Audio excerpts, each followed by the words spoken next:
आपने ध्यान किया और शाम को ध्यान किया तो दिन में कैसी स्थिति रहेगी? भाई जिस स्थिति पे आप है वो स्थिति बनी ही रहेगी। आप उस स्थिति के और अपनी नजर रखें, धीरे धीरे आपको आश्चर्य होगा कि स्थिति बन गई अंदर, आप साक्षी स्वरूप हो गए। एक वो स्थिति है, स्टेट है। जैसे कि अब दही है, अब दही से मक्खन बन गया, अब मक्खन से दही थोड़ी बनने वाला है, मक्खन बन गया तो बन गया। ऐसे ही आप मक्खन बन गए, मजा उठाइए। वो स्थिति है, वो स्थिति प्राप्त होते ही वो हो जाता। अब कैसे क्या करने का है, सिर्फ ध्यान करें।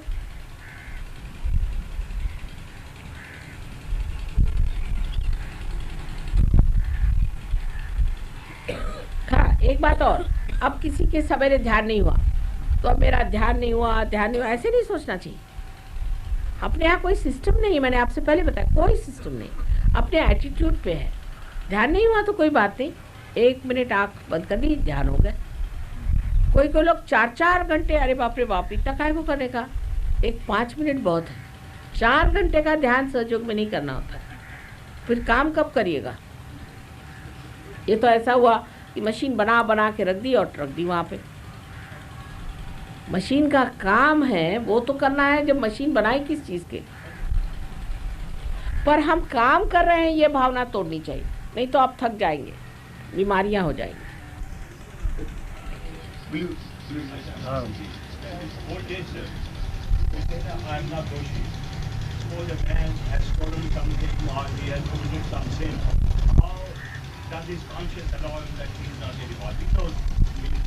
नहीं समझ में आया ना बैठिए आप। देखिए, अब आप दोषी हैं, आपने चोरी कर ली, समझ लीजिए चोरी कर, आपके हिसाब से आप दोषी हैं। आप परमात्मा के सामने जब जाते हैं तो उनको देखने दीजिए आप दोषी हैं या नहीं, उनकी अकल से। आप अपनी अकल मत लगाइए इस वक्त। वो अगर सोचते हैं आप दोषी हैं तो आपका दोष निकाल देंगे। आप क्यों कहते हैं? कोई ऐसा होता है आदमी जाके डॉक्टर के सामने कहेगा मेरा कैंसर है, मेरे को कैंसर हो गया, ऐसे नहीं कोई कहेगा। हो गया होगा कैंसर, वो जाके डॉक्टर से कहेगा देखो मुझे कैंसर है या नहीं, मुझे तो लगता नहीं है, सब यही कहेंगे। इसी प्रकार परमात्मा के सामने जाके आपको वहाँ रोना नहीं चाहिए, मैं तो दोषी हूँ, मैं तो ऐसा हूँ। भगवान का अच्छा जाओ तुम, उनको पसंद नहीं आती ना बात, ये सही बात तो मैं ये बता रही हूँ, भगवान की बात। भगवान की तरफ से भी तो बोलना पड़ता है।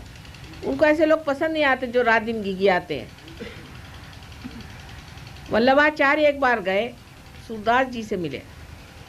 सूरदास जी गए, वल्लभाचार्य अवतरण है। आप तो जानते हैं वल्लभाचार्य को, जो कि जिन्होंने वैष्णव धर्म स्थापन किया, अष्टछाप वाले। तो सूरदास जी से वो कहते काहे घिघियावत हो, उनको घिघियाने से बड़ी घबराहट हो गई। ये क्या रोते बैठे हो? अरे परमात्मा के सामने बैठे हो, ले हो। वो देने को बैठे, आप काहे को अपने को असमर्थ समझ रहे हो? के लिए होगी चोरी तो गवर्नमेंट की करी होगी, भगवान की थोड़ी करी।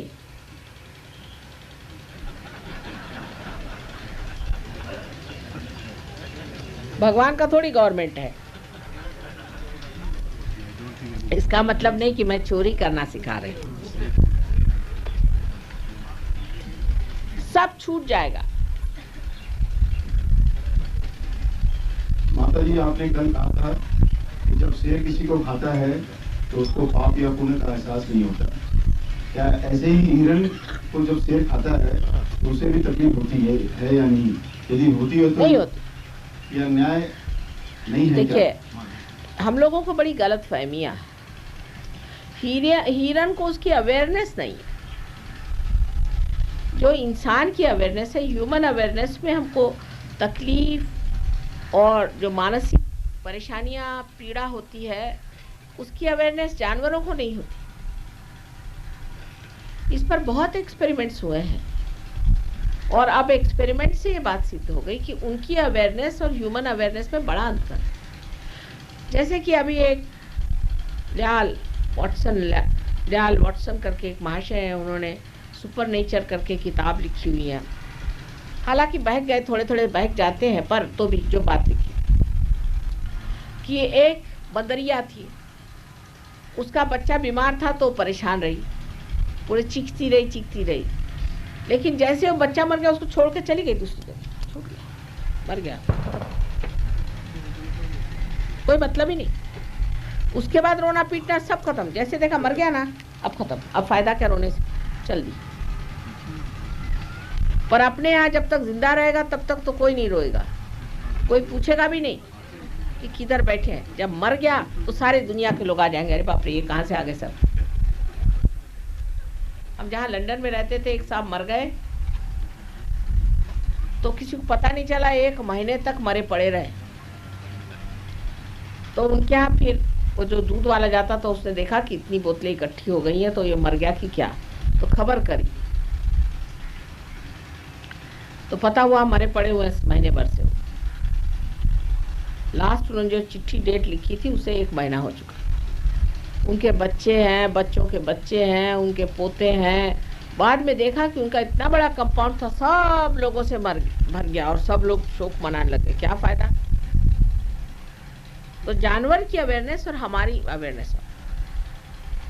अब हम हिरन के बारे में बहुत परेशान हैं, पर दूसरा जो पास में इंसान बैठा है उसको नहीं जानते कि उसको हम कितना दूते हैं। इंसान को पहले इंसान को देखना चाहिए। जानवर की इतनी परवाह करने की जरूरत क्या भाई। अब तो वो खटमल की भी लोग परवाह करते हैं और मच्छरों को भी बचाना चाहते हैं, भगवान बचाए रखे।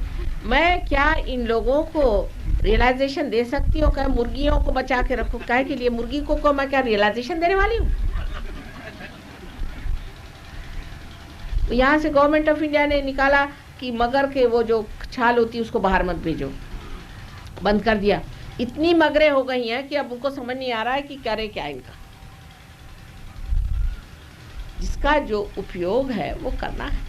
हमको ये ऐसा लगता है कि जानवर को ये महसूस होता है कि हमें कांटे डाल रहे हैं, ये बात नहीं है।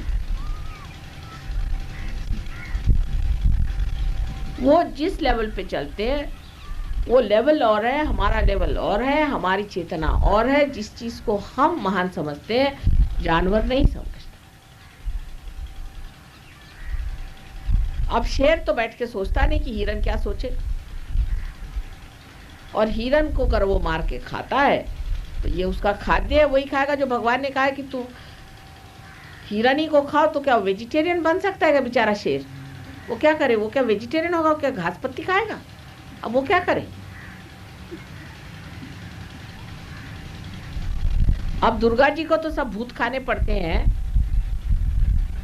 वो रक्त बीज का खून पीना पड़ा तो आप कहेंगे कि रक्त बीज का खून क्यों पिया उन्होंने? वो तो वेजिटेरियन नहीं है, तो हो गया काम खत्म। तो क्या आप लोग पीजिएगा? कौन पीने वाला मुझे दिखा है रक्त बीज का खून? बेकार की बातें। हिरन वीरन को छोड़िए, आप इंसान को देखिए। सहयोग में इंसान की इज्जत है। इसका मतलब नहीं कि आप सब बकरी काटते फिरिए, ये मतलब फिर से मुझे बताना पड़ता है। लेकिन हिंदुस्तानियों के लिए मैं जरूर कहूंगी कि जो लोग पक्के वेजिटेरियन है, प्रोटीन फूड जरूर शुरू करें। हर हालत प्रोटीन का है, नहीं तो पैर आपके बैठ जाएंगे। यहाँ देखिए बहुत सी औरतें 50 साल के बाद पैर नहीं उठा सकती। प्रोटीन का खाना बहुत जरूरी है।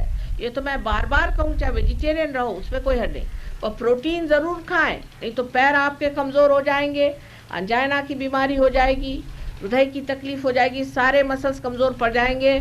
आपको कौन सी बीमारी होती है? पार्किंसंस, मलाइटिस, जितने भी मस्कुलर प्रॉब्लम्स हैं सारे खड़े हो जाए। और जो लोग बहुत ज्यादा खाते हैं फॉरेन वगैरह में, उनसे मैं कहती हूँ आप वेजिटेरियन हो जाओ। बैलेंस की जरूरत है। प्रोटीन बहुत जरूरी खाना है। मैं आपसे फिर से बता रही हूँ कि जो वेजिटेरियन लोग हैं अपने खाने में प्रोटीन ही खाएं, किसी भी तरह से खाएं जो उनको मन पड़ता है। लेकिन स्वाद का तो बड़ा शौक है। वेजिटेरियन है लेकिन स्वाद होना चाहिए। मैंने किसी से कहा कि ये क्यों नहीं खाते आप जो नया सोयाबीन निकला? माँ उसका स्वाद अच्छा नहीं। तो फिर आप क्या वेजिटेरियन है? जब तक रसना का शौक है तब तक आप न वेजिटेरियन है नॉन वेजिटेरियन नहीं। रसना छूटनी चाहिए। रसना तो हिंदुस्तानियों की बड़े मुश्किल से छूटेगी। Shri Mata ji, please I wish to know Mata ji teaching on fasting. Oh, no fasting at all. See, when you want to torture me, you can fast. This is how we torture our mother. When we are angry with her, we'll say, all right, I am angry with you, I will not eat my food. Finish. That mother is finished. No fasting allowed in Sahaja. But for your health sake, if you fast, don't tell me you can fast. For your health, if you have to fast, but the mother feels bad about it. Why to fast? What is the need? I have fasted for you, so many have fasted for you, finished. Now you don't do fasting. Now you only enjoy. I have done the cooking for you. But overeating, that doesn't mean overeating again. माँ ने कहा है कि fast मत करो, तो let us have competition in eating rasgulla.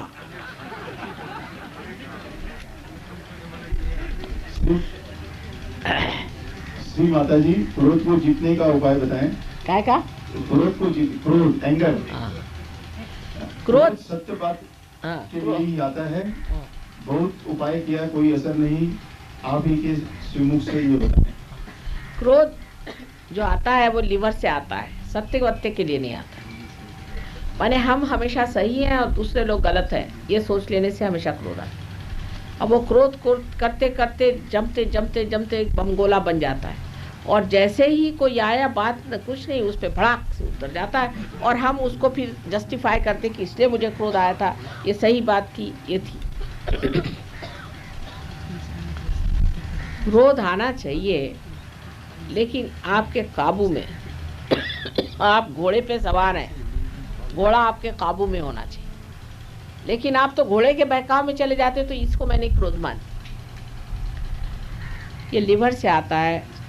उसका इलाज ये है कि थोड़ा बर्फ लेके लिवर पे रोज घसीए, उसे बहुत लाभ हो जाएगी। एक तो गर्मी कम हो जाएगी। तलवे में बर्फ रगड़िए, यहाँ वॉइड इस जगह, यहाँ पर बर्फ रगड़िए लिवर पे, और राइट हैंड फोटो की तरफ, लेफ्ट हैंड ऐसे, और बर्फ के पानी में बैठी,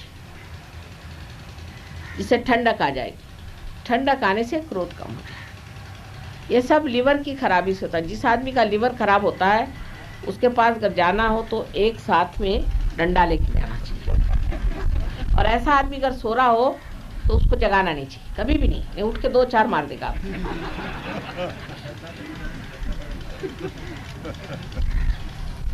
तो जब लिवर खराब होता है तो आदमी को बड़ा क्रोध चढ़ता है। कोई लोग हैं वो बहुत बड़बड़ाते हैं, बोर करते हैं। कोई लोग हैं वो बोलते ही नहीं, और जब बोलते हैं तो बिल्कुल गरजते हैं। इसके बीचों बीच चलना चाहिए। जब बोलना है तब बोल लिया, जब नहीं तो नहीं बोला। सो क्रोध का इलाज लिवर से होता है। लिवर को ठीक करने के लिए एक मैं Live52 कहती हूँ, वो लीजिए, जिससे गर्मी होती है, और दूसरा उस पर बर्फ़ रखे। इससे आपकी सर्दी ठीक हो जाएगी, जुकाम ठीक हो जाएगा। बहुत से लोग बनियान नहीं पहनते, आपको पता नहीं। सहयोग में कंपल्शन है कि बनियान पहने। सिखों में 5 चीज़ों का कंपल्शन है, सहयोग में सिर्फ बनियान हर एक आदमी को पहनना चाहिए। तो उससे सर्दी पकड़ जाती है सीने में, उससे गर्मी हो जाती है, उससे भी लिवर खराब हो जाता है। शराब से लिवर खराब हो जाता है। और सबसे ज़्यादा लिवर खराब होता है सोचने से। जो आगे की आदमी सोचते रहता है, अभी जाना है, फिर यहाँ से जाएंगे तो वहाँ से बस लेंगे, फिर बस लेके फिर वहाँ जाएंगे। हर समय जो आदमी आगे की सोचता है, उसका लिवर भी खराब हो जाता है, और उसको डायबिटीज़ की बीमारी भी हो जाती है। दोनों बीमारियाँ इसी चीज़ से आती, ज़्यादा सोचने की। देखिए देहात में तो लोग इतनी चीनी खाते हैं कि कहते हैं चम्मच खड़ा होना चाहिए चीनी में, इतनी चीनी चाहिए हमको, चाहे 5 चम्मच लगे चाहे 6 चम्मच। अब महाराष्ट्र में आजकल चीनी बहुत होती है, तो मैं देखती हूँ 6-6 चम्मच इतने से कप में डाल लोग पीते हैं। किसी को डायबिटीज़ नहीं, क्योंकि सोचते नहीं है वो। हमको सोचने की बीमारी से ही डायबिटीज़ होता है। जिन जिन को डायबिटीज़ है वो अपना सोचना वोचना जब भी शुरू हो, कहना ये नहीं ये नहीं ये नहीं ये नहीं, ये नेति नेति बच्चे नहीं निगमो, अब कोई नहीं, ये नहीं विचार, ये नहीं विचार, ये नहीं विचार। एकदम देख लीजिए, परमात्मा विचार करेंगे आपके। जितना आप सोचिएगा उतना ही आपका लीवर खराब जाएगा।